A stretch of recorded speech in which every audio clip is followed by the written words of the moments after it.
নমস্কার, আমি সাদেক বিশ্বাস এবং আমার সাথে আছে 23 ডিস্ট্রিক্টের আমাদের ক্যাপ্টেন সলিল মাহান্তিদা। আমরা সুপ্রিম কোর্ট থেকে আজকের যেটা প্রাথমিক 2022 রিক্রুটমেন্ট সংক্রান্ত যে মামলাটা ছিল, Soumen Pal versus Srabani Nayak, diary number 21287 of 2023, SLP number 12660 of 2023।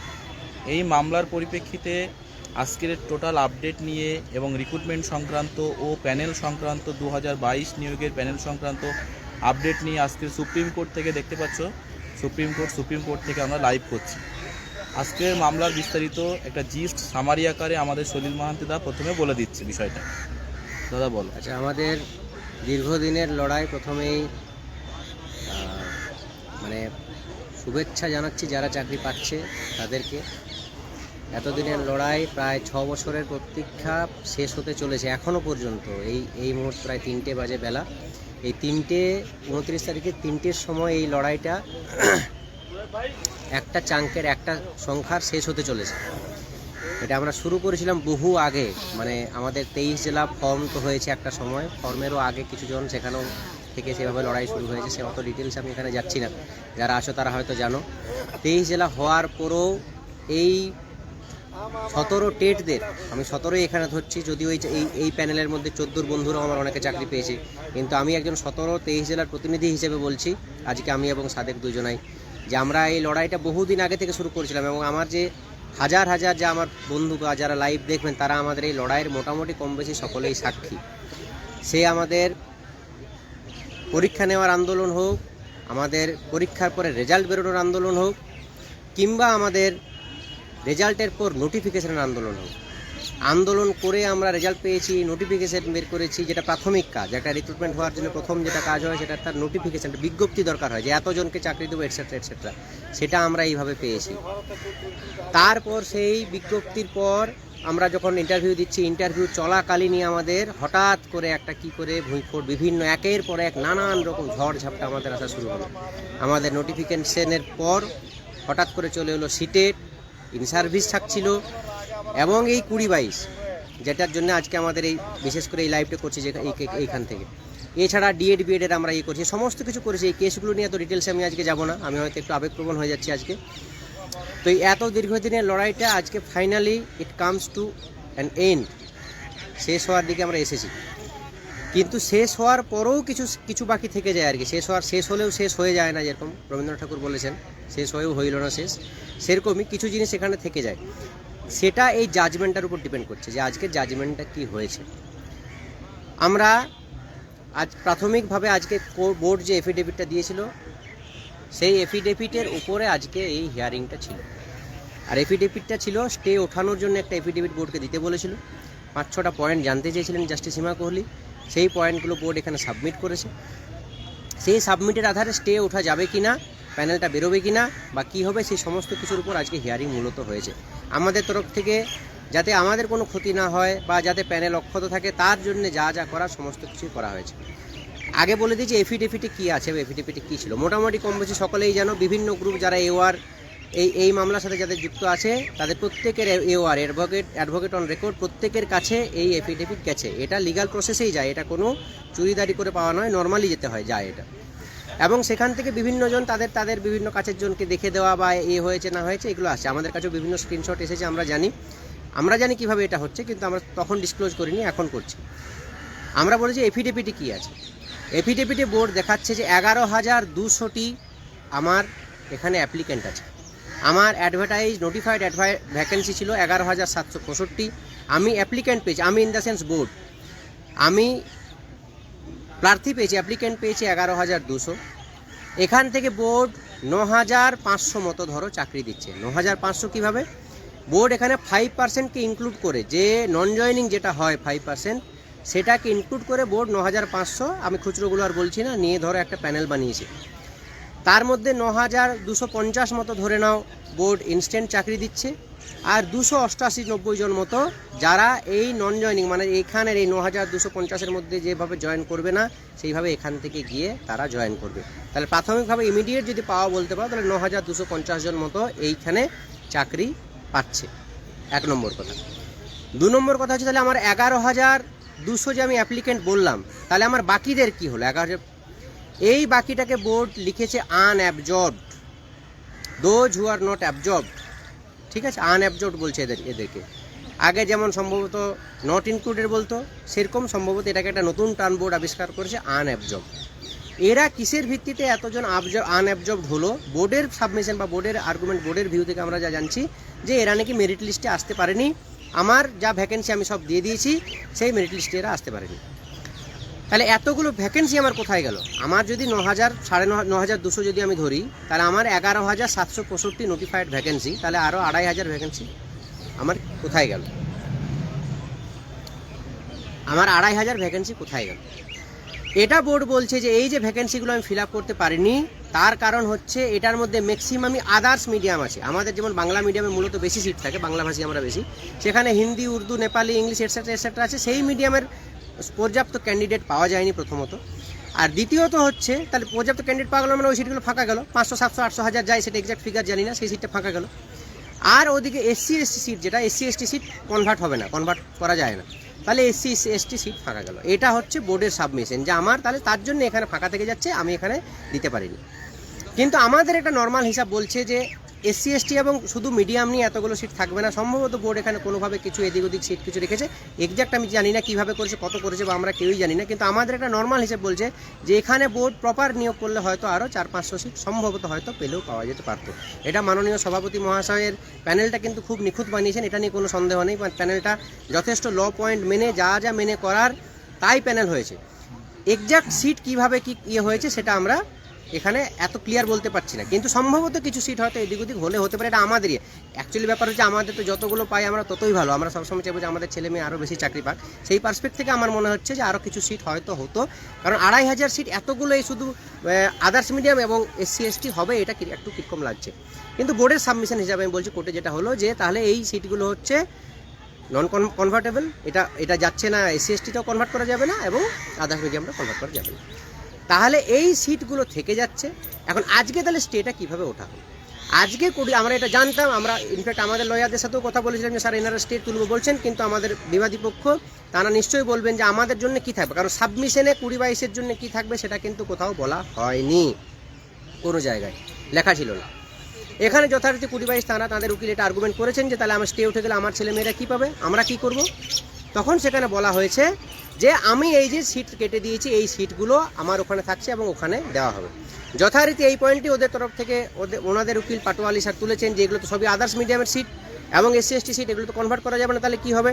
সেখানে পর্ষদের উকিল মাননীয় কুণাল চ্যাটার্জি মহাশয় এখানে একটা সাবমিশন দিয়েছেন, মানে ওরালি সাবমিশন বলেছেন যে আমার সিট আছে, আমি অ্যাট এনি হয় এটা বের করে দেবো। যদি ওনারা যেতেন, সাবজেক্ট টু আউটকাম যদি হয় যেটা হবে আমরা করে দেবো। তাহলে অর্ডারে কী থাকছে? এই সাবজেক্ট টু আউটকাম কথাটা ভালো করে কিন্তু মনে রাখতে হবে।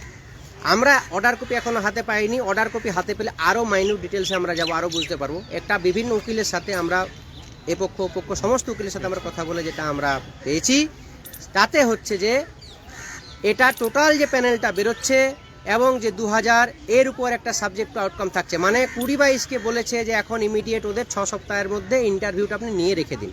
একদম সোজা বাংলায় বোঝাচ্ছি, 6 সপ্তাহের মধ্যে এদের ইন্টারভিউ নিয়ে নিন। ইন বিটুইন মেন যে হিয়ারিং, যেটা তোমরা একদিন বলছো মেন হিয়ারিং হচ্ছে কোথাও, ওরা ভ্যালিড না ইনভ্যালিড কই হচ্ছে, সেটা এরপরে হবে, যে whether they are valid or invalid, সেটার আর্গুমেন্ট এরপর শুরু হবে। সেই আর্গুমেন্টে ধরো পর্ষদ ওরা সমস্ত পক্ষ সেখানে জানালো এবং জাস্টিস হিমা কোহলি যদি দেখলেন যে না এরা ভ্যালিড নয়, এরা ট্রেন্ড নয়, তাহলে কিন্তু কোনো সাবজেক্ট টু আউটকামের কোনো গল্প থাকলো না, তাহলে যা প্যানেল হলো হয়ে গেল। আর যদি দেখা গেলো যে না তারা ভ্যালিড হলো, তাহলে তাদের ইন্টারভিউটা নেওয়া থাকছে, তখন এই টোটাল যে 2000 সিটের ওপর বা এই টোটাল আমাদের যে প্যানেল হচ্ছে তার উপর এই নিয়ে একটা সাবজেক্ট টু আউটকাম হবে। এবং এখানে এই আনঅ্যাবজর্বড কথাটা আসছে, যারা আমার আনঅ্যাবজর্বড যারা থাকছে তাদের এখানে এই যে নতুন করে যদি আর্গুমেন্ট আসবে, তখন আর্গুমেন্টটা আসবে যে আনঅ্যাবজর্বড প্লাস এই সমস্ত কিছু নিয়ে যেটা হওয়ার সেই সময় হবে। এতটা পর্যন্ত আজকে হয়েছে, বাকি আরও ডিটেলস সাদেক কিছু বলুন। বিষয়টা হচ্ছে 2017-র প্রত্যেকটা প্রার্থী যারা 2017 টেট পাস, তার সাথে আমাদের 2014 এখন 19-20 আছে, বা 2014 নট ইনক্লুড প্রার্থী অনেকে আছে। আমরা একমাত্র পশ্চিমবঙ্গ থেকে আমাদের এই সংগঠনটা যেভাবে ওপেন প্ল্যাটফর্মে চ্যালেঞ্জ করে এসে অবৈধ অনৈতিকগুলোকে আমরা আটকেছি, সিটেটকে আমরা আটকেছি হাইকোর্টে আমরা 3929 থেকে আমরা সুপ্রিম কোর্টে এসেছি 3929 নিয়ে। আমরা বিএড ডিএড হাইকোর্টে সাবজেক্ট এসএলপি করে আটকেছি, আমরা ইন সার্ভিস আটকেছি, আমরা ম্যাট পারমিশন টু এসএলপি করে সুপ্রিম কোর্টে আমরা এসটে ফেলেছি, আমাদের কাজের নিরিখে বিপিএড আমরা আটকেছি।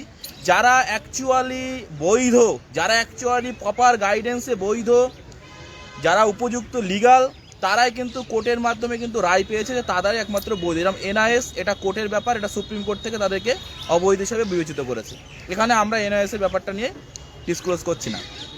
এবার দেখো, আমাদের এই চাকরি পাওয়ার যে প্রভাবের আদর্শের ভিত্তিতে আমরা যেভাবে লড়ে গেছি আজকের দিন পর্যন্ত, আমরা জানতাম যে আজকের এই যে Srabani Nayak versus Soumen Pal versus Srabani Nayak, diary number 21287 of 2023, SLP number 12660 of 2023, যে মামলাটা ছিল, এই মামলায় আমাদের পক্ষ থেকে অ্যাডভোকেট ছিল অ্যাডভোকেট শ্যাম দেওয়ান স্যার, সিনিয়র অ্যাডভোকেট। এবং সিনিয়র হলো যে প্যানেলটা 9250 প্লাস অ্যাডিশনাল যেটা হয়েছে, এই প্যানেলটা পাবলিশ করে দেওয়ার জন্য বললেন যে এই প্যানেলটা পাবলিশ করে দিন এবং তাদেরকে অ্যাপয়েন্টমেন্ট দিয়ে দিন। আপনি অ্যাপয়েন্টমেন্ট ছাড়পত্র দিয়ে দিয়েছে, মানে এটা যদি বোর্ড মনে করে যে আজকেই প্যানেল পাবলিশ করে দেবে, আজকেই প্যানেল পাবলিশ করার মানে দিতে পারে, কোনো প্রবলেম নেই, আর কোনো তাতে কোনো স্টে থাকলো না।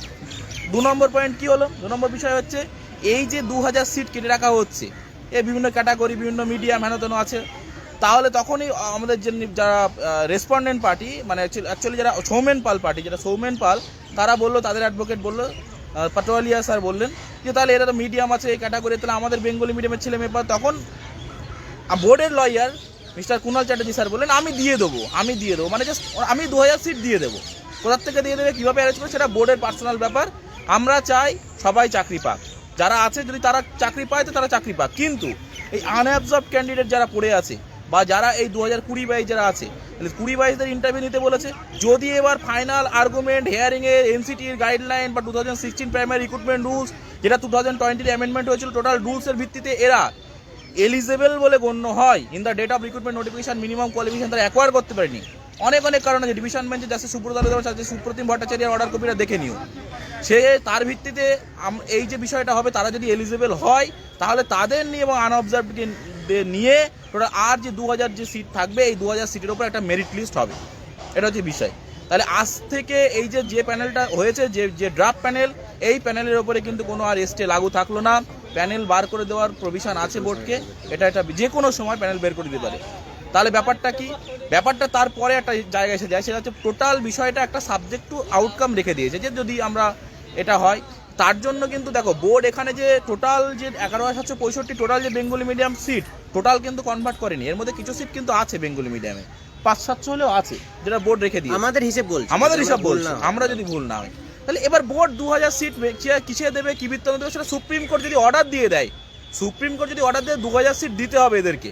তুমি কোন মিডিয়ামে থাকলো কি থাকলো ওটা ব্যাপার না, বোর্ডকে কিন্তু দিতে হবে।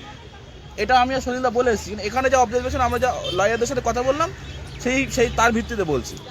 এবার যদি আমাদের আনঅবজার্ভ ক্যান্ডিডেট যারা আছে, এরা এবং ওরা মিলে যদি আরও ক্যান্ডিডেট কিছু চাকরি পায়, তার জন্য কিন্তু শেষ দিন পর্যন্ত আমাদের লড়াই কিন্তু থাকবে, এটা বলে দিলাম। মানে এই যে এখানে আমরা কিন্তু বিশাল এখানে ভিক্টরি সাইন দিয়ে বিশাল আমরা এখানে কিন্তু উদযাপন করতে পারতাম। দুটো কনসার্ন আছে, বলে দিচ্ছি দুটো। আমি এখান থেকে বলছি বিশাল উচ্ছ্বাস দেখানোর কিছু নেই, কারণ টোটাল প্যানেলটার উপরে কিন্তু সাবজেক্ট টু আউটকাম আছে। প্রথম কথা বলে দিই, লেটস বি ভেরি ক্লিয়ার। হ্যাঁ, যে টোটাল প্যানেল এখন যদি 20-22 যেতে, তারপরে কি হবে, প্যানেল রিসাফেল হবে না কি হবে, এসব অনেক ব্যাপার আছে। এখন হয়তো পসিবিলিটি কম, কিন্তু হতে পারে, কোর্টের রায় হতে পারে, কারণ প্যানেলটার উপর টোটালটার উপরে সাবজেক্ট টু আউটকাম আছে 1 নম্বর। তাহলে আমার হচ্ছে যে আমার যে এই প্যানেলটা বেরোচ্ছে 9500 সামথিংয়ের, এই প্যানেলটাকে অক্ষত রাখা প্রথম কাজ আমার আজ থেকে। যে এই প্যানেলটার উপর যেন কোনো, সেটা যেই 17 পেয়েছে 14 পেয়েছে, প্রত্যেকে এখানে কোনো কাটা ছাড়া যেন এই প্যানেলের উপর না হয়, 1 নম্বর। 2 নম্বর কাজ কি, যে ছেলেগুলো আমার আনঅবজার্ভড হলো, যে ছেলেমেয়েরা, তাদেরকে অন্য জায়গায় যে এই ফিউচার ভ্যাকেন্সি বলুক, এখান থেকে কিছু কেটে রেখে দিয়েছে বলুক, বা এই সিট কনভার্ট করে বলুক, সেখানে যখন হবে সেখানে তাদের মধ্যে যতজন পাবে, আমি বলছি না কিন্তু সবাই চাকরি পাবে, এটা 2000 জন সবাইকে ওখানে ঢোকানো যাবে। বা এখানেও যদি আমরা যেটা হিসেব করছিলাম যে আমরা 400-500 সিট যদি বেশি হতো, সেখানেও সবাই চাকরি পেতো না, কিন্তু আরও কিছুজন পেতো। যতজনকে যদি এখানে অ্যাকোমোডেট করানো যায়, সেটা আমাদের করানোর চেষ্টাটা লাগাতার করে যাওয়া, এই দুটোই আমাদের এখন মেন কনসার্ন। এবং শেষে সংগঠনের একটা কথা বলি, এই 23 জেলা সংগঠন মানে একদিন হঠাৎ করে তেড়ে ফুড়ে ওঠা সংগঠন না, দীর্ঘদিন আন্দোলন করেছে আমরা। আমি সলিলদা বহুবার আমরা জেল খেটেছি, জেলে গেছি, থানায় গিয়েছি, অ্যারেস্ট হয়েছি আমরা, 7 বার। আমরা শুধু তাই না, আমরা মানে এই মামলাগুলো নিয়ে এই কিভাবে আইনি জট কাটানো যাবে, মানে এত কিছু এর মধ্যে কিছু অনেক কিছু কিন্তু চলছে, তোমাদেরকে সব কথা বলি না, তাহলে তোমরা প্যানিক হয়ে যাবে, তোমরা মানে জাস্ট এই টেনশন নিতে পারবে না। আমরা যে ফ্রন্ট থেকে যে কাজ করছি, কি প্রেশারে কাজ করছি, এবং কোন অপশক্তি কোন লেভেলের কিন্তু তারা অন্য অন্য দিক থেকে কিভাবে এই আমাদেরকে টার্গেট করছে, অনেক রকমের টার্গেট করছে। কিন্তু দিন শেষে একটা কথা বলি, এই যে ছেলেগুলোর মুখ দেখতে পাচ্ছ, এইগুলো যে সুপ্রিম কোর্টে এসেছিলাম লাইভে করে সমস্ত কিছু বিষয় সবাই ওপেনলি আমরা বলি, ও সমস্ত কিছু ওপেনলি আমরা জানিয়ে দেই যে না, এই লড়াই করতে হবে, এই লড়াই এই হচ্ছে, এই সিটেটকে হারাতে হবে, এই ম্যাট 159কে সুপ্রিম কোর্টে গিয়ে এসে ফেলতে হবে, 6 নম্বর দেওয়াটা অনৈতিক, এই 3929 হ্যাঁ এটাকে লড়তে হবে, এই ইন সার্ভিস লড়তে হবে, সমস্ত কিছু বলেছি। এই বিএড ডিএড ভ্যাকেশন কোর্টে হলো, তারপর সুপ্রিম কোর্টে এসএলপি করলাম, উজ্জ্বল হালদারের সাবজেক্ট টু আউটকাম করে রাখলাম, এটা লড়তে হবে। এবং যদি কোনো রকম আরও অন্য কোনো অপশক্তি চাই যে এই প্যানেলের উপর থাবা মারতে বা কোনো রকমভাবে এই প্যানেল থেকে কাটাছেড়া করতে, যে শরীরদা বললো, তাদের বিরুদ্ধেও কিন্তু আমাদের লড়াই থাকবে। আজকের এই সংগঠনটা এইটুকু বলবো যে সংগঠনটা সঙ্গে থাকো, আটুট থাকো, মজবুত হিসেবে থাকো, সংগঠনটা ধরে রাখতে হবে। আরও অন্য অন্য অনেক কিছু ঘটতে পারে, সেই ঘটাগুলো থেকে কিন্তু বিরত থাকার জন্য আমাদের যা প্রিভিয়াস যা সাকসেস যা বলছে, আমাদের যা নীতি নৈতিকতার ভিত্তিতে আমরা যতটুকু যা করেছি, ফেসবুকে, সোশ্যাল প্ল্যাটফর্মে, ইউটিউবে, বিভিন্ন রকমের টুইটারে, এইসব বাড়িতে বসে প্রচুর হ্যাজ নামানো যায়।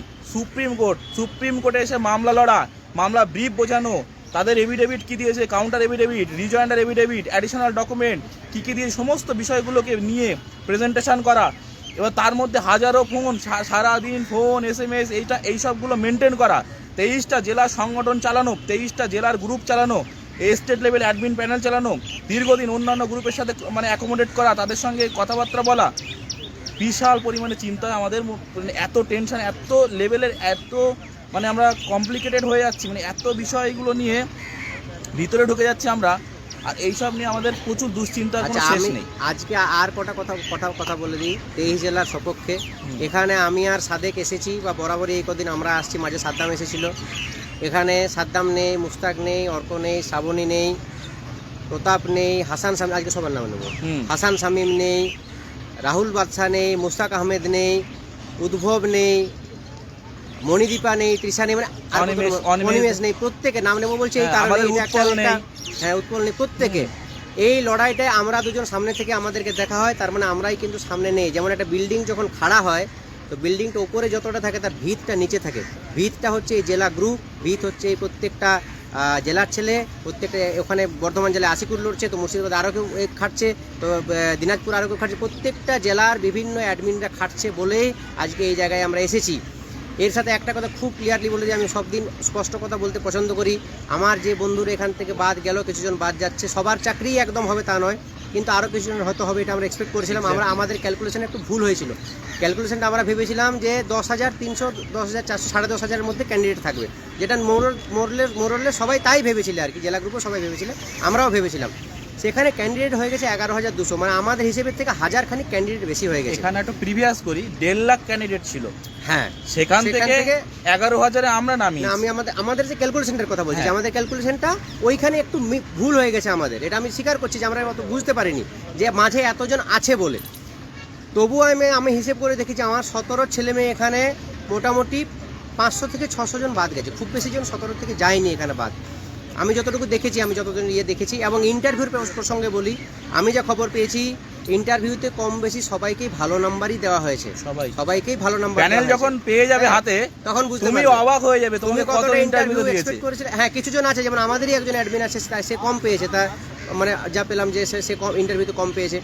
কী করে হয়েছে, আর কিছু জনের ক্ষেত্রে হয়েছে নো ডাউট, কিন্তু ম্যাক্সিমাম ক্ষেত্রে ইন্টারভিউ নাম্বার ভালো হয়েছে, আমি এতটুকু আভাস দিতে পারি আর কি। বাকি প্যানেল তো আর জানি না কি হয়েছে, সেটা সমস্ত ডিটেলসটা সেটা পরে যখন প্যানেল আপলোড হবে তোমরা তখন জানতে পারবে। কিন্তু যা খবর পাচ্ছি আমরা, যে ইন্টারভিউতে মোরলে সবাইকে নাম্বার ভালো দেওয়া হয়েছে।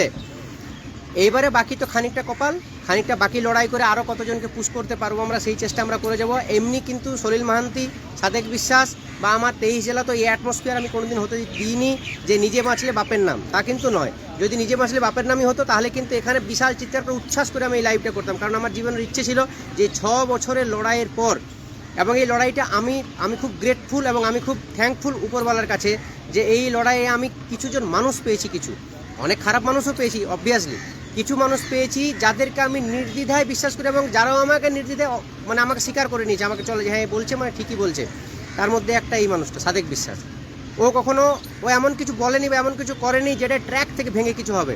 ও জানে সলিল এটা বলছে আমার কিছু ব্যাপার আছে, বা আমরা আলোচনা করে এরকমই সাদ্দাম হোসেন, এরকমই অর্ক মণ্ডল, কোর টিম যারা আছে 10-12 জন 15 জন, সবসময় তো 70-80 জন নিয়েই কাজ হয় না, 15-20 জন নিয়েও কাজ হয় অ্যাকচুয়ালি কাজটা, যে এদেরকে নিয়ে একটা আলোচনা করা হবে। এবং আমি খুব থ্যাঙ্কফুল যে আমি এরকম একটা টিম পেয়েছি যাদেরকে নিয়ে আমি কাজ করে আজকে সবার নয়, আমি বলছি না যে সবার চাকরি হয়ে গেল, কিন্তু 9,500 বা 9,300 জনের মুখে হাসি ফোটাতে আমরা পেরেছি।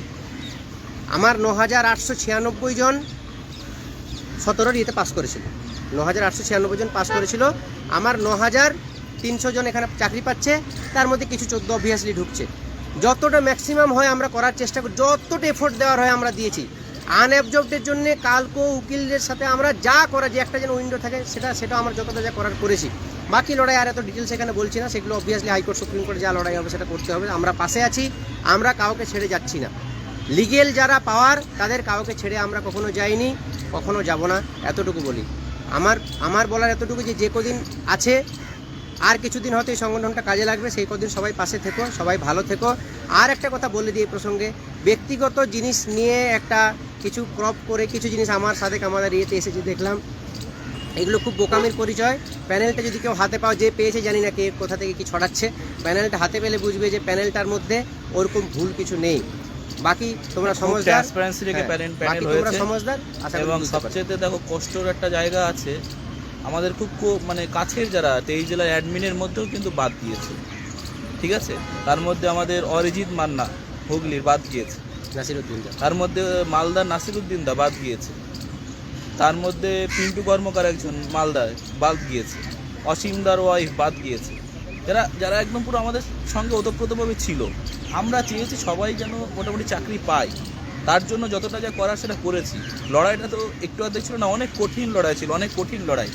আজকের এই লড়াইয়ে কত রকম ঘাত প্রতিঘাত করে সরকারের সাথে ক্লাস হয়েছে, বিকাশ ভবনে গিয়েছি, ল কমিশনের সাথে গিয়েছি, প্রেসিডেন্ট গৌতম পাল স্যার করিনি আমরা, গৌতম পাল রাস্তায় পড়ে থাকা, টাকা 144 তোলার জন্য গাল খাওয়া, আমাদেরকে মেরেছে রাত্রেবেলা, বাদ যায় না কত কিছু। এবং সবার আমাদের প্রত্যেকটা ছেলেমেয়ের প্রত্যেকেই এই এফোর্ট দিয়েছে, কষ্ট করেছে। এবারে এইটা আমার যদি আমার কাছের সবকটা মানুষের হতো, আমার 23 জেলার আমার 17 ক্যান্ডিডেট সবার হতো, তাহলে আমার উচ্ছ্বাসটা অন্যরকম হতো। এই যে সাদেক ইমোশনাল হচ্ছে, এই যে আমি একটু সুরটা মেপে কথা বলছি, তার কারণ হচ্ছে এটাই যে কিছুজন যাদের হয়নি তারা তো 6 বছর ধরে এখানে এফোর্ট দিয়েছে, তাদের কত ট্রান্সপারেন্সি রেখে কাজ করেছি। এত এই গ্রুপ, এত বড় গ্রুপ, 23টা জেলার গ্রুপ, 23টা জেলার সংগঠনে স্টেট অ্যাডমিন প্যানেল, এত অ্যামাউন্টের টাকা পয়সার ব্যাপার, সেখানেও ফিনান্স গ্রুপ, সেই ফিনান্স গ্রুপে কোনো লিকুইড মানি নেই, সব ট্রানজ্যাকশন মানি। তারপরে শুধু তাই না, এই জায়গাটায় অনেক ব্যাপার থাকে। এই জায়গাটার মধ্যে মানে কি বলবো, মানে যারা লোভী মানুষ হয় এইসব জায়গায় আসতে পারবে না, আর এত কিছু জয় তাদের দ্বারা হবে না। উপরওয়ালা না একটা বিষয় বোঝে, যে একটা বিষয় যদি সাকসেস কারাই পায়, যারা অন্তত নীতিতে সৎ থাকে। আজকে আমি এরকম বলছি, এই মানুষটা একা থাকে বর্ধমানে বাড়ি, সে আসতে গেলেও সেখান থেকে কলকাতায় আসতে গেলে 9 করে 6-7 ঘন্টার পর। কত ছেলে মেয়ে দিনাজপুর থেকে আসে, আমাদের সাথে কত ছেলে মেয়ে, আমি প্রত্যেকটা 23টা জেলার যে গ্রুপে যদি নাম বলি এখানে শেষ করা যাবে না। যে আমাদের 23 জেলার admin, state admin panel, Arko ছেলেটা সারাদিন খেটে যায়, সারাদিন সোশ্যাল মিডিয়ায় এই গ্রুপ এই মেনটেন করা, এগুলো খেটে যায়। আচ্ছা, সবাই ভাবছে যে কখন প্যানেল বেরোবে, আমার মনে হয় আর কিছু ঘন্টা অপেক্ষা করো। আজকে রাত্রের মধ্যে যদি প্যানেল দেয় ভালো, বা কালকের মধ্যে দিয়ে দেবে প্যানেল, যতটুকু মনে হয়েছে প্যানেল দিয়ে দেবে, এবং প্যানেল সবাই দেখলে হাতে পেয়ে যাবে। ঠিক আছে, ভালো থেকো সবাই, বাকি কথা আবার পরে হবে।